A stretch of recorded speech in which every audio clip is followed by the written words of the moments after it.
Okay, welcome back. Today we're doing Zelda II, The Adventure of Link on the NES Mini. And we're not going to be completing the whole game, obviously, because it's kind of long. What we will do is we'll play through for about an hour. We should be able to get to the second dungeon. Okay, so register our name. We got 3 lives. And for the longest time, the opinion on this game was kind of mixed. But I think retro gamers are finally coming around and acknowledging that the differences in this game, admittedly, we're gonna wait and level up attack first. But I actually prefer Zelda II, The Adventure of Link to the original Legend of Zelda. I'm not trying to be a contrarian or anything like that. I just really like the side-scroller platform action. I think it's a lot of fun. It's more familiar. I think retro gamers are starting to come around. I remember when I first started collecting retro games in the late 90s. This game, looking it up in the primitive internet of 1998 or 1999 or whatever, and even well into the 2000s, this game was kind of regarded as vastly inferior to the original Legend of Zelda, and I always thought that was a bit unfair, because the original Legend of Zelda, in my opinion, the graphics are just a little too primitive. I really like the look of Link. I love the control. The control's very good. And I love these sword and shield mechanics. I'm also very fond of... This game requires you... By the way, we just got our first magic spell, Shield. We're going to be using that a lot. But this game requires you to use spells constantly. The key to succeeding in this game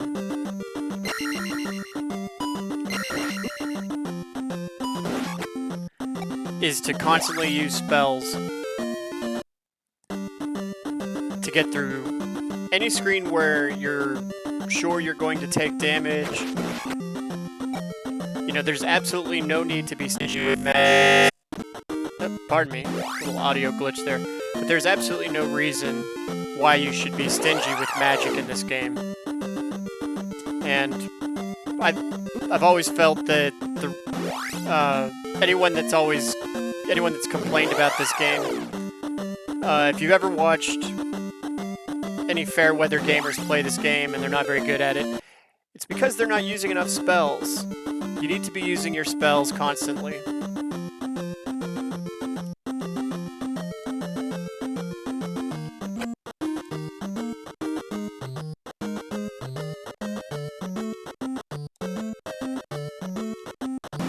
Okay, so we're going to get our first heart container.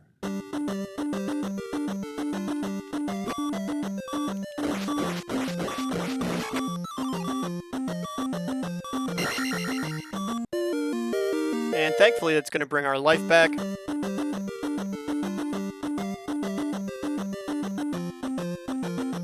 And now we can go off to our first dungeon. So, the 2 biggest criticisms that I will acknowledge with this game. One is...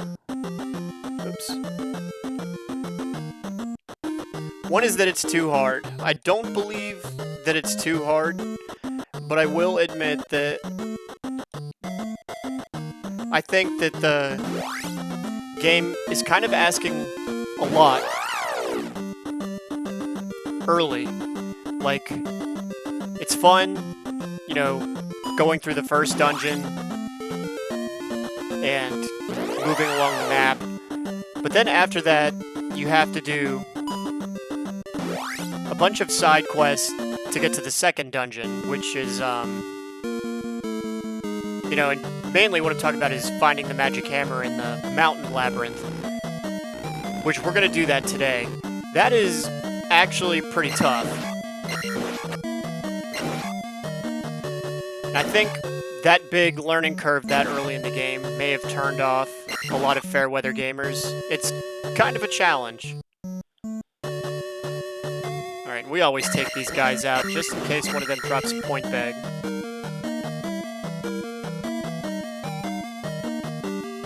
Alright, this guy doesn't want to come down and fight.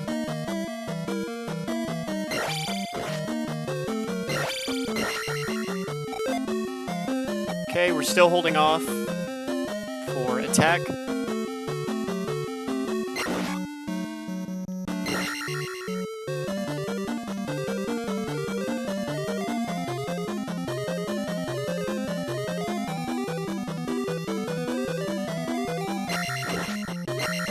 know, I'm also very fond of some of the spells that you get to help you, like the shield spell, which I'll use a lot.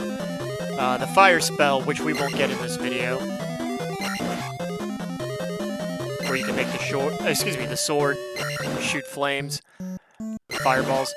Also really like the life up spell, which you really, really need. We'll get that one before the mountain pass labyrinth, and we'll probably use it a few times. Oh, I can't believe I ran into that guy. Those are the death fairies. Those take not only a little bit of life, but a little bit of magic as well.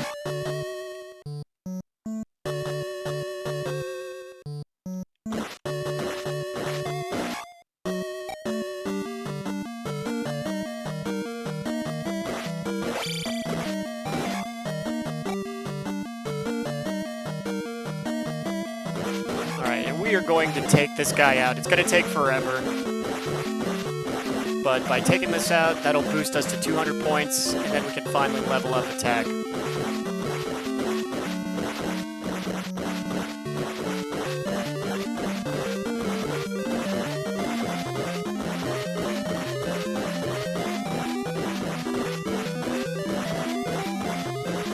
On the weakest level of attack power, it takes forever. Okay, so I think I've talked enough about the game. There's complaints. I really like it. But moving on. So what's the rant topic for today? There we go. Finally level up attack.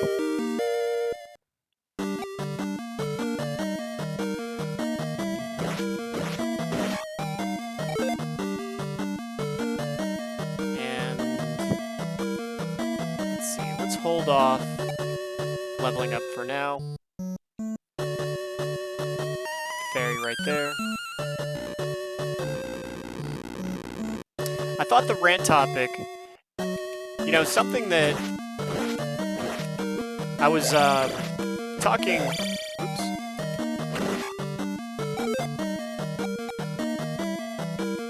I guess we'll level up attack again.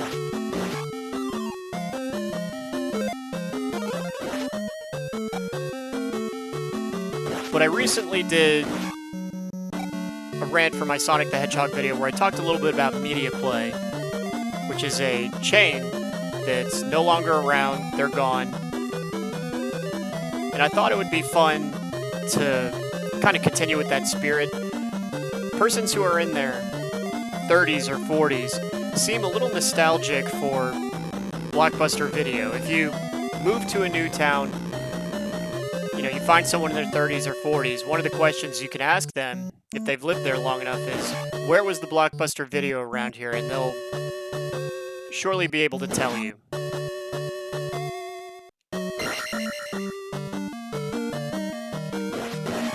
And growing up, I had a friend. You know, we went to high school together, and he worked at BlockBuster Video. And it's always kind of fun, you know, talking to him about, you know, what it was like, what happened.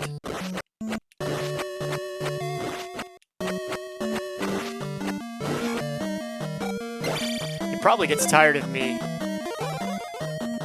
asking about it, but I never get tired of listening to him talk about it. It has become kind of a interesting topic for persons that are interested in like nostalgia and things like that to discuss.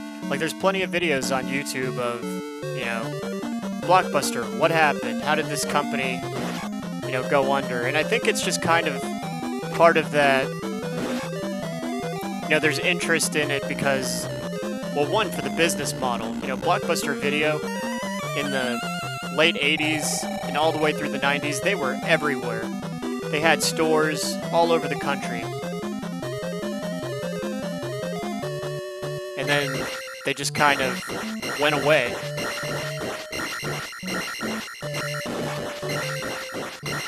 And it's going to take a while to kill this guy, too.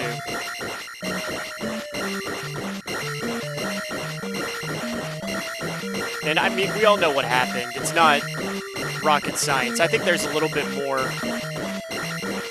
to it than that. You know, let's remember, there were also plenty of mom and pop video rental stores. There were a few other smaller chains too, like Hollywood Video.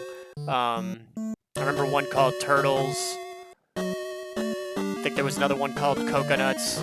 You know, they all had their own names.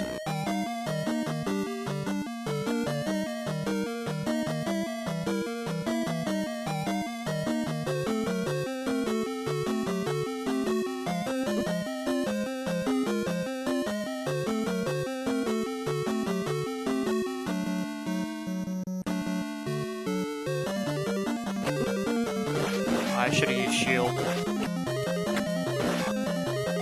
Okay, there's a points bag coming up here. Let's make sure we grab it.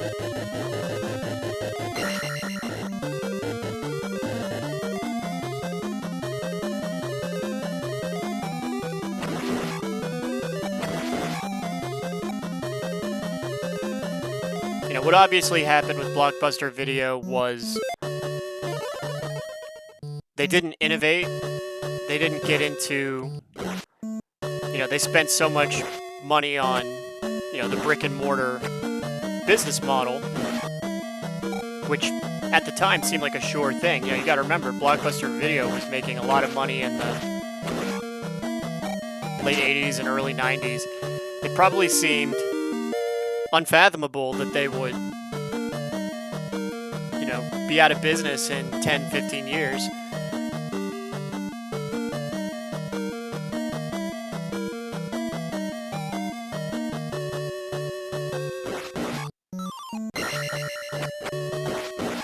I think it's like every 7th or 8th enemy drops a magic jar to refill a little bit of your magic meter. You know, all the more reason not to be stingy with your magic.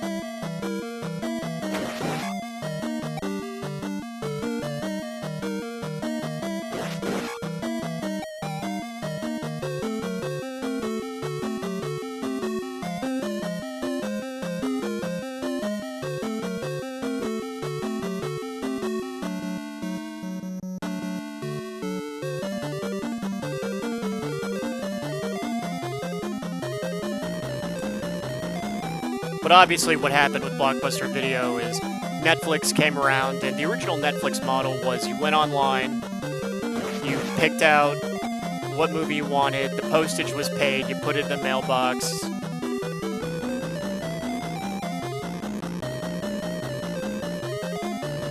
It was an interesting business model, and because it didn't require, you know, traditional brick and mortar buildings like BlockBuster Video, I mean, they just put them out of business. And so, you know, I'd talk to my pal every once in a while and ask him to tell me about, you know, hey, tell me about that time BlockBuster Video went out of business. And he worked there for a good 4 or 5 years. And it's always funny listening to him talk about it. You know, you got to remember, BlockBuster was, at the time, a big company. Ooh, I hope I don't lose a life on,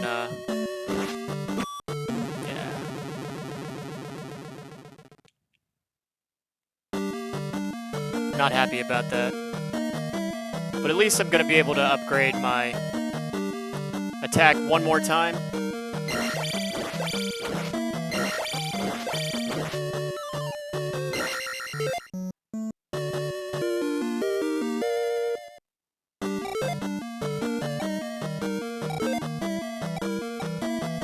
Actually, we're going to be able to upgrade it a third time.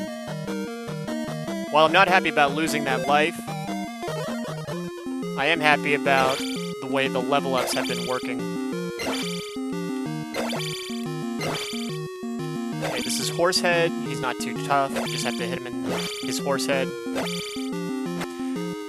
But anyway, just getting back to my pal.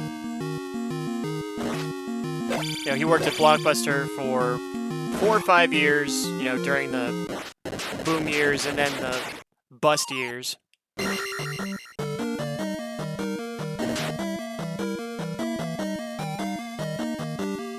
And it's funny, he tells me that some of the people that he worked with, you know, because the company had been on the rise, they all sincerely believed that the company was untouchable, that they were going to be in business, you know, forever, that they had jobs that were basically, you know, careers at this point. And they enjoyed it. It was, you know, they got to recommend films to average people, friends, family. They got free video rentals. They enjoyed working with their coworkers. It wasn't a particularly difficult job. You know, they sincerely enjoyed doing that job. And they all believed that it was a career, that as long as they kept showing up and punching in and not, you know, doing anything to hurt the company, that they were going to be taken care of. And when the company, when things started, you know, really not going well, it was pretty alarming.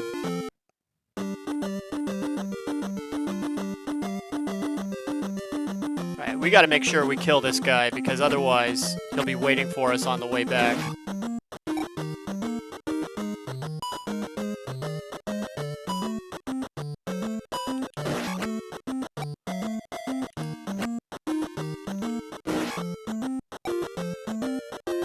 Let's go ahead and use shield.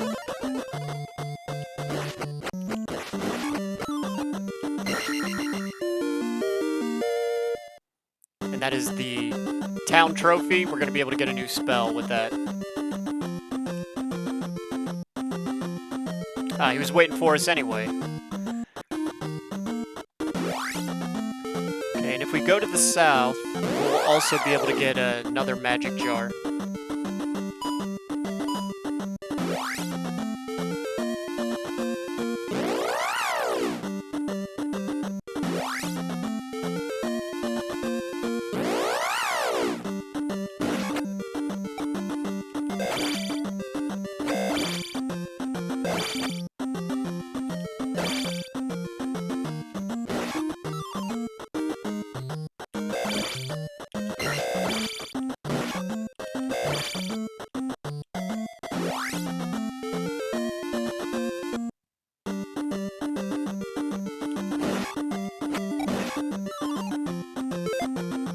So I don't know if there's a whole lot, well, I'm certain there's a whole lot of videos on the internet talking about the fall of BlockBuster.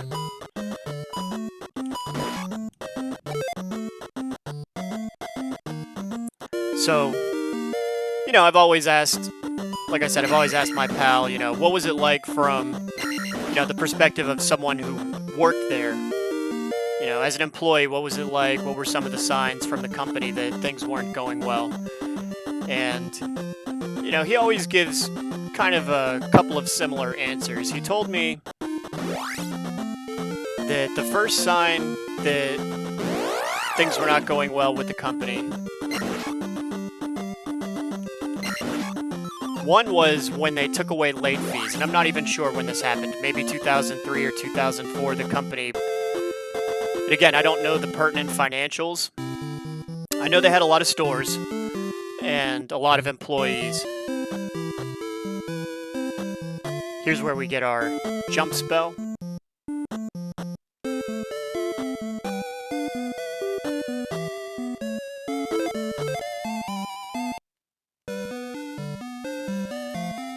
But I think it was around 2003 or 2004 when Netflix emerged on the scene, and one of the things BlockBuster, one of the new policies BlockBuster Video implemented to try to win over customers that were, trying out the new service with Netflix was they took away late fees. And he said that was, for him, he knew that was the kiss of death because the company relied on late fees to help pay for employees. He said something he told me that like the money they made, just from rentals pretty much paid for the bills for the store plus the inventory and things like that.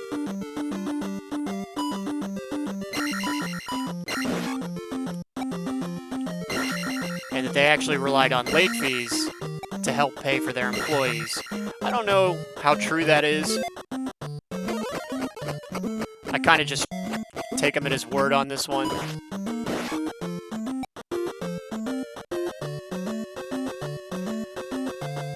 But, coming from someone who worked at BlockBuster for a long time, I do kind of trust his insight that probably was a sign that the company was in trouble.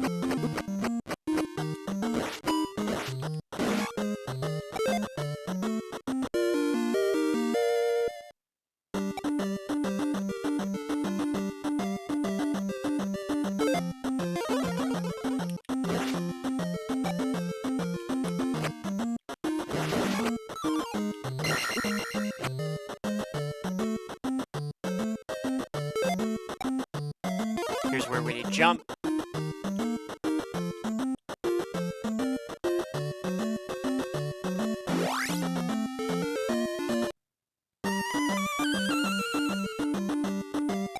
Get some life back.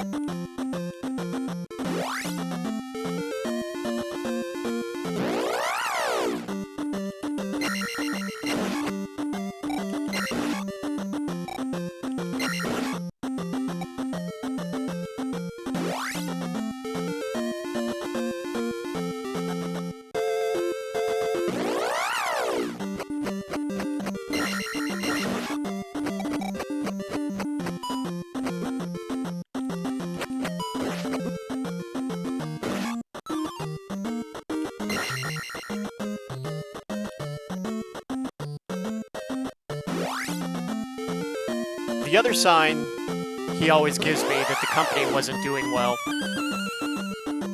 I mean, aside from the fact that they were starting to have to do things like cut back on hours for employees.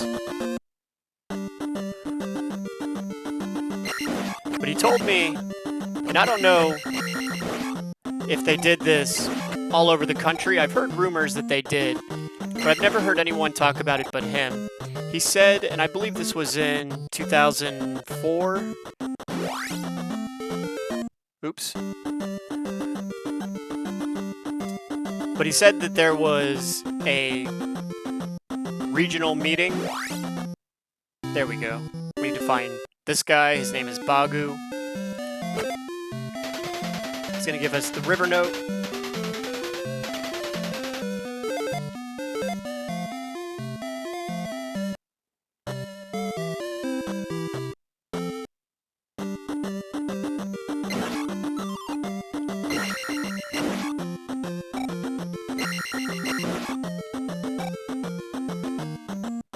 But anyway, he said that every employee at every store in the region was invited to like a big company picnic. It kind of makes me think of those silly, if anyone remembers when, in the 90s, when they started selling those Saturn cars in the United States. They used to put in the commercials those silly Saturn owner picnics where they would throw these big picnics for anyone that had bought a Saturn that year.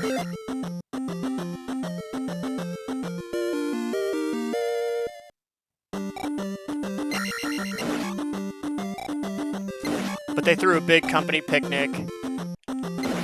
Can't remember where he said it was. I'll have to ask him about that. But, you know, they had all the employees from all the stores, all the managers were there. And I think there was also some, you know, regional corporate brass. Alright, here's where we get the life spell. Oh no, excuse me, we have to... This part's kind of silly. You know, she says, I lost my mirror.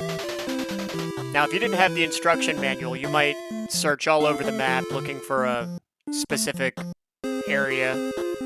But the instruction manual tells you that you have to... You can also, like, examine objects around town. And I think that's the instruction manual's roundabout way of saying you have to look under the table. I found a mirror under the table. I know it's silly. Kind of wish they'd made it a little bit more clear that you're supposed to... Like, maybe if her dialogue box had said, you know, I lost my mirror somewhere in town, instead of just I lost my mirror. But anyway, we're gonna get our life spell here, and this is going to be invaluable, along with shield spell, for the mountain labyrinth we're about to do. But yeah, he said the regional company Brass, they provided food. It was a paid thing. Employees were encouraged to bring their family members, and they flat out told them, they said, okay, here's the plan. I think that's where they unveiled. This must have been late 2003 or early 2004. They must have unveiled then and there that they were doing away with late fees, and that also they planned to launch some sort of online service to compete with Netflix, their emerging competitor.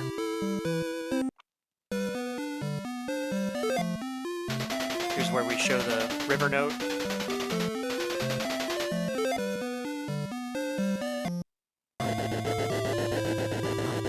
But they promised that stores weren't closing, that the company was doing well, that no one was going to lose their jobs. And it turned out to not be true. It turned out to be complete lip service. It's kind of sad, you know. I don't know why, but I always think of what a sad situation that would have been. You know, like,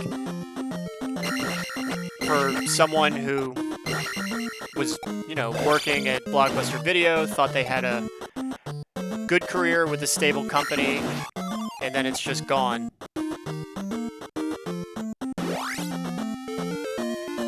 Admittedly, I'm terrible at this part of the game.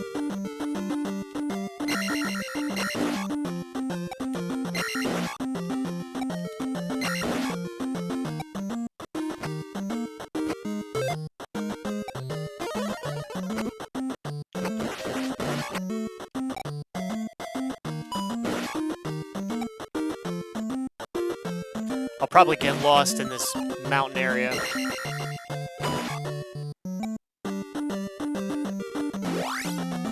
Yeah, I think I've already gone the wrong way.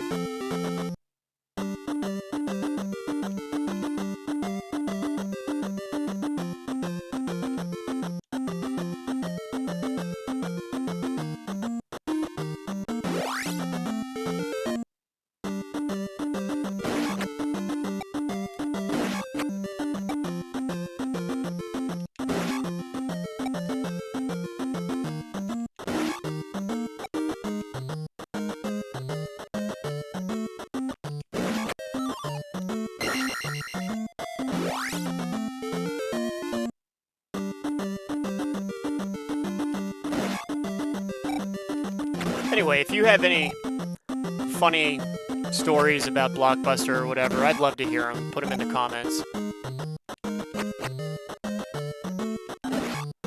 I'm more interested in hearing if you worked at BlockBuster, what it was like with the company when it was on its way down.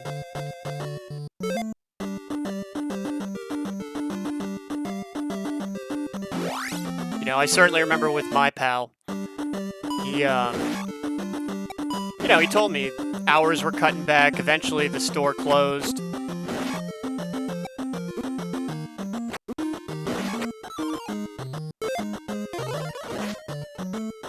Probably should have used shield earlier. The good news is I'm close to a level up. Actually, I think I can use my life spell. There we go.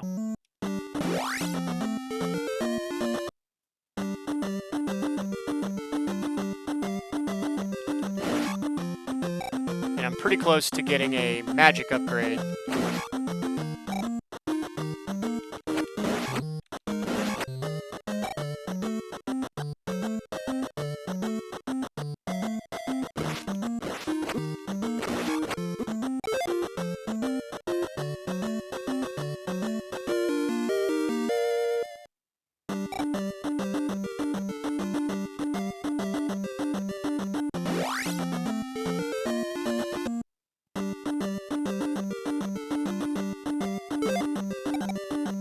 No need to be stingy with magic.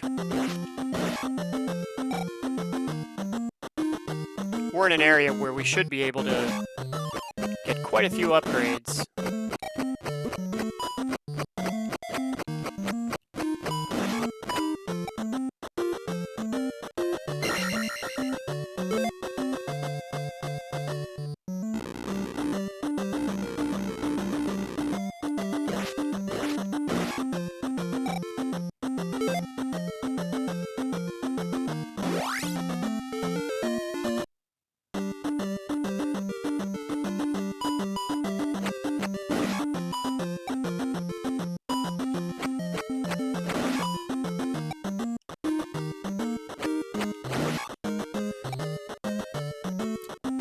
Now, like I said, my pal, he'd put in his time. He'd worked at BlockBuster for years. The one, you know, right down the street from us.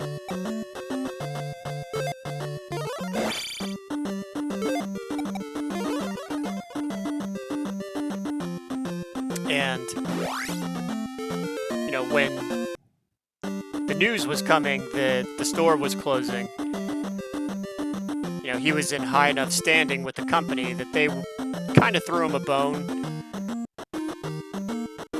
They allowed him to kind of bounce between the remaining open stores.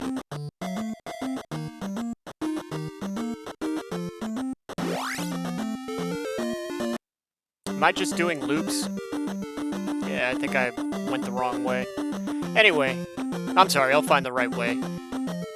So there was a couple other open stores in the region where, you know, they were taking senior members of the company who, you know, like I said, had put in their time.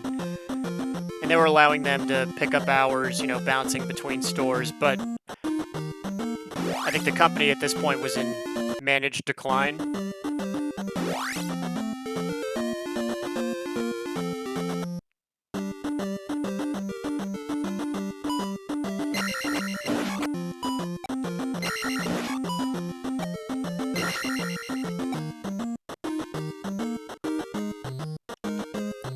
He said he did have some employees who, you know, kind of were trying to remain optimistic that the company was going to turn things around, but, ugh, I went the wrong way. But the writing was on the wall. BlockBuster, I think even the very last one, you know, there was that one that was open somewhere in Oregon, and they kind of had the gimmick of being the last BlockBuster on Earth. I think even they are closed at this point. They were in the movie with Captain Marvel, or the Marvel movie with, I don't know, one of the recent Disney Marvel movies had like a BlockBuster, and I believe it was the one in Oregon. I think even that one is closed at this point. Okay, now I think we're going the right way, finally. Maybe.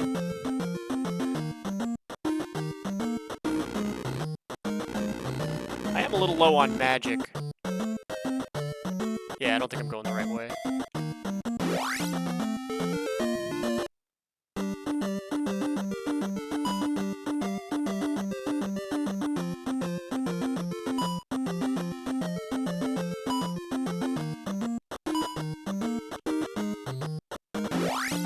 Okay, this is the right way, I believe. Unfortunately, do we have enough for jump? We do not. I think we need one more piece of magic. So we'll come back, fight that blob.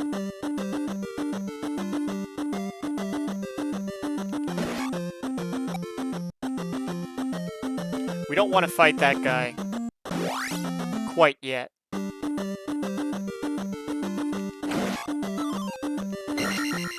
Okay, we'll use jump.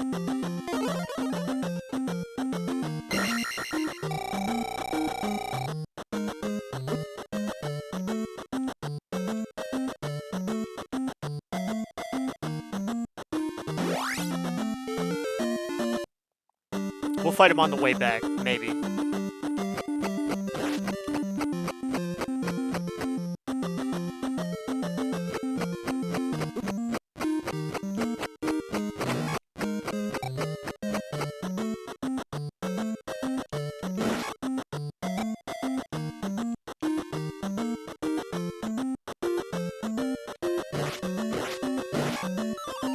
Excellent, that's what we want.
Alright, so we're going to use life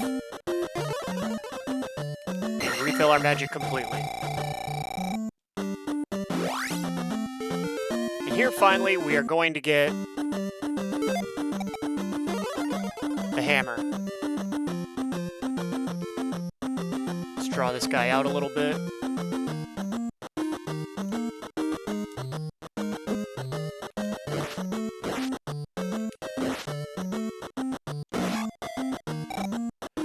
We like him because it gives us a ton of points when we beat him.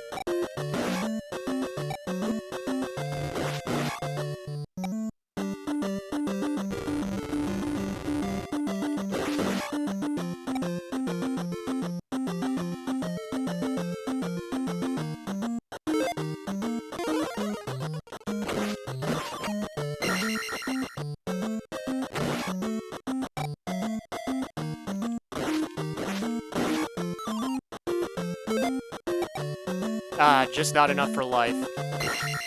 That's too bad.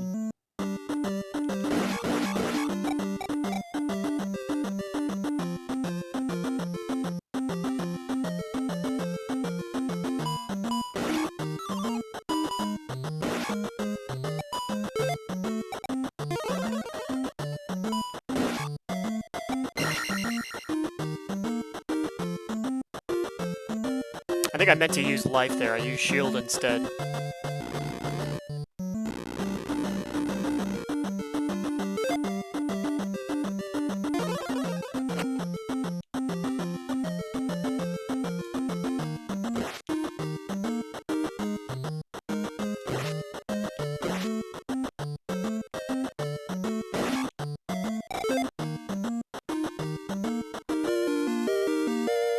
So we're pretty balanced now. Attack, magic, life, all the way up to level 4. And we haven't even gotten to the second dungeon yet.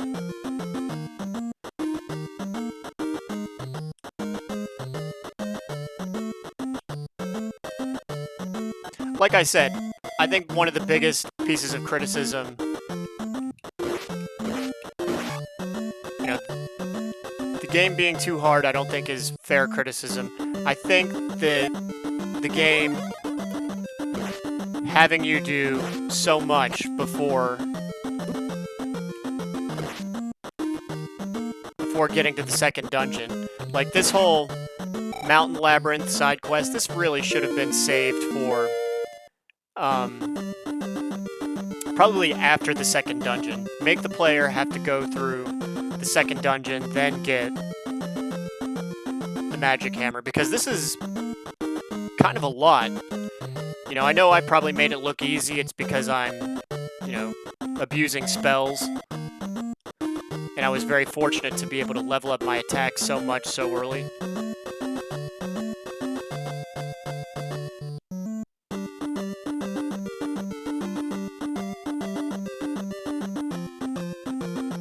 And I don't even know why... Oh. You know what? We're not going to bother fighting this guy. We're just going to leave. I don't know. Should we fight him? Oops. Okay, now we're definitely not going to fight him. I was thinking about picking up some points, but I'll get them from somewhere else.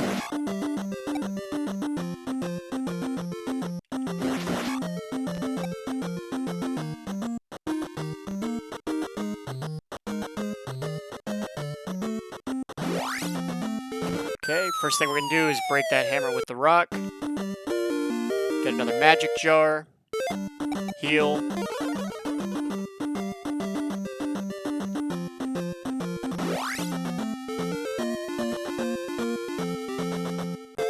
And there may be like an extra life or something.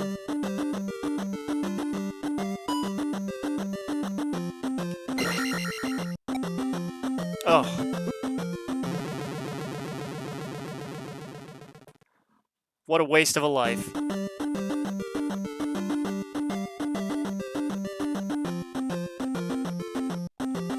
And I really hate that we have to do this, but basically want to keep him on just the edge of the screen so we can see him jumping.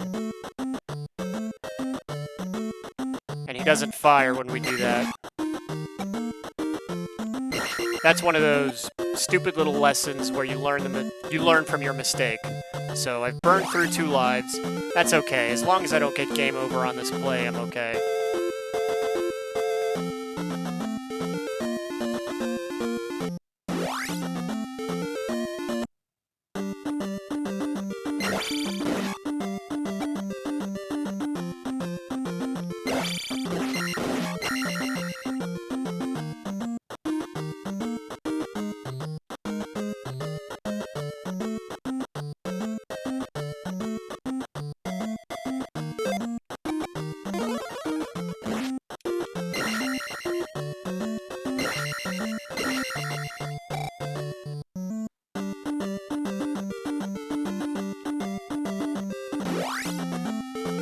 My BlockBuster memories, you know, when I was a kid, it was always kind of fun for me to go and look at the movies that I would rent someday. You know, like as a kid, you're told you can't watch the Friday the 13th movies and the Nightmare on Elm Street movies because they're too scary or too violent. So you just look at the cover art, and these movies always had great cover art. Let's see, can we pick up a spell here?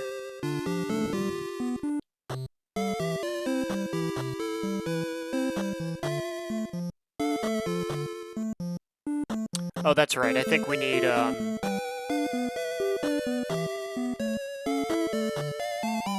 we need to find the medicine. What we can do is we can learn a new sword technique. The downward stab.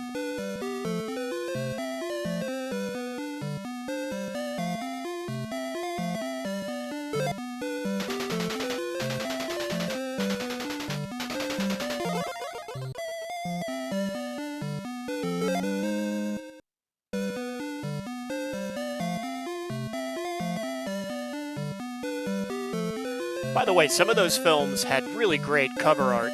Like, I really miss the cover art that they did. Like, if you go back and look at the... I think they were watercolor style paintings, or maybe oil. I'm not sure exactly what the technique was, but look at the poster cover art for the old Friday the 13th and the old Nightmare on Elm Streets.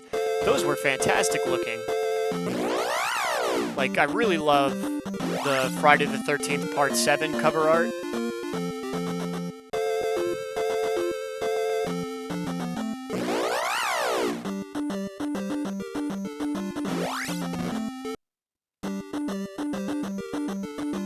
And for the Nightmare on Elm Street, I'm gonna actually pull up the artist's name in a moment on my phone, because I can't remember his name. Oh goodness, this guy's annihilating me.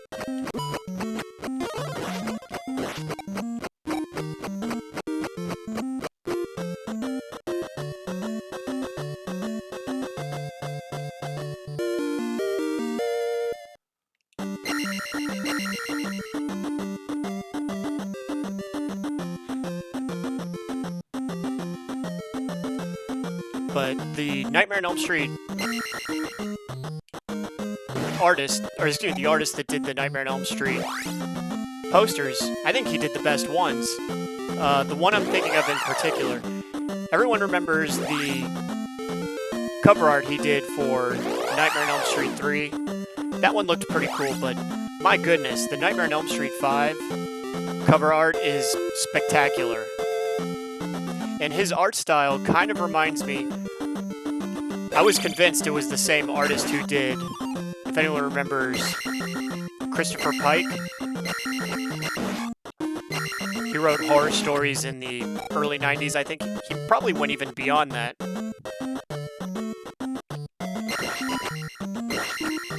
His name was, I believe it was Joseph Matthew Peake.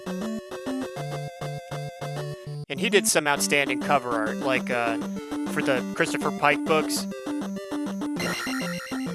The one he did for Monster is my favorite. He also did a really nice one for Road to Nowhere.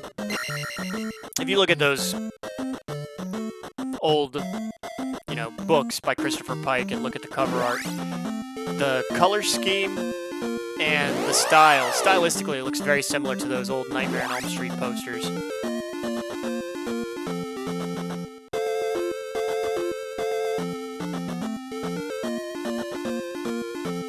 I just want to make sure I have the guy's name right.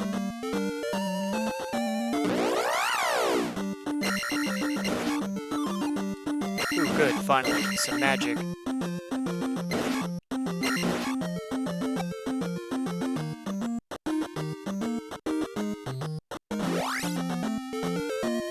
Okay, this is where we're gonna get the medicine.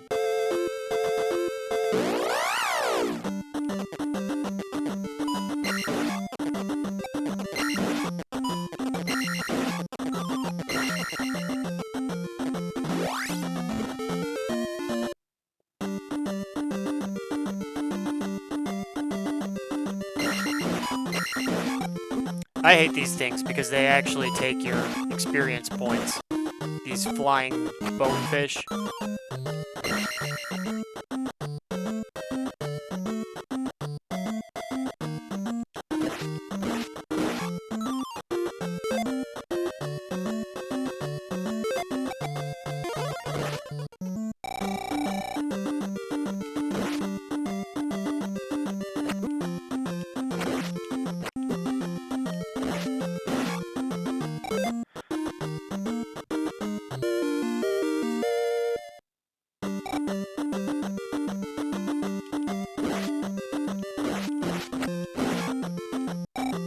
There's the medicine.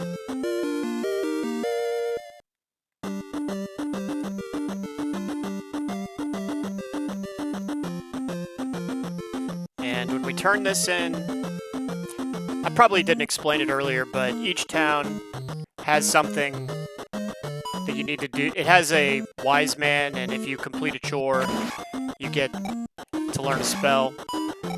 Like when I brought the lady her mirror. The first one is free. The shield spell is free, which is nice, because that's the most useful spell.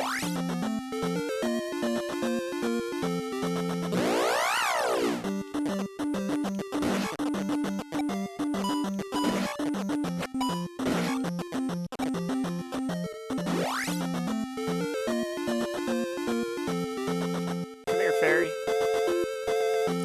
I never catch those fairies.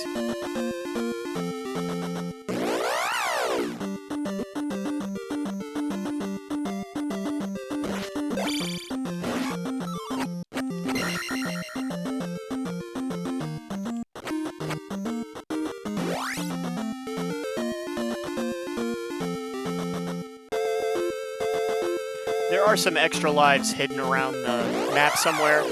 I haven't really been... I know they're around, I just don't know where they are, haven't really been looking for them. Let's go ahead and heal.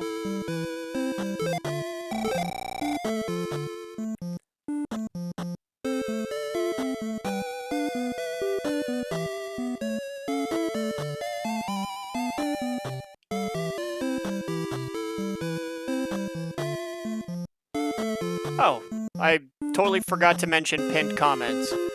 I guess I'll go ahead and talk about pinned comments. So this time I thought it would be fun to pin... It's 3. You don't have to check them all out. If you're a big fan of the Earthbound music, go ahead and check them all out. If not, maybe just check out 1 or 2. But I put... So I had an Earthbound video up, and unfortunately, Sony Music Entertainment Japan has been on a copyright claim spree, taking down any and all videos that use Earthbound's music illegally. Which is unfortunate, because Earthbound probably has the best 16-bit soundtrack. It's absolutely phenomenal. And I'm really bummed that my Earthbound video got taken down. You know, it was me playing through the last couple levels of Earthbound. So, what I've decided to do is in the pinned comment, I put 3 links. One is the Coffee Break song from Earthbound. It's beautiful. The kid that did it, I don't know his name, but his YouTube channel is AH Music. He did a phenomenal job with such an interesting and trippy tune.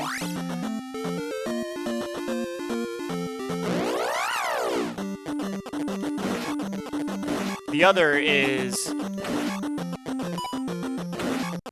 a young lady by the name of Michelle Heafy, not sure how to pronounce it, but she did, with her musical partner, a gorgeous rendition of I Believe in You from the Earthbound soundtrack with lyrics. So I'm going to go ahead and link that as well.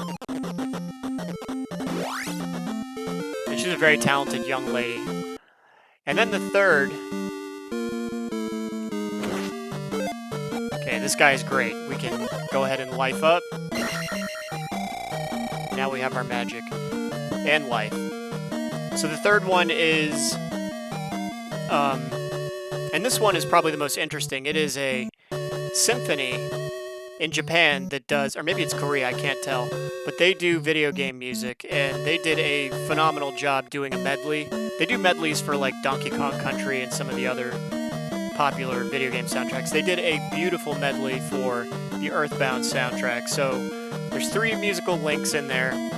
If you love the Earthbound music, check them all out. If you only have the time, just check out one of them. I promise you, all 3 are great. So we're going to go ahead and stop here. We've been playing for nearly an hour, and basically what I've done is show you what you have to do just to get to the second dungeon. I guess you don't have to do all of it, but as you can see, quite a difficult chore getting the magic hammer and, you know, getting yourself set up for success early in the game.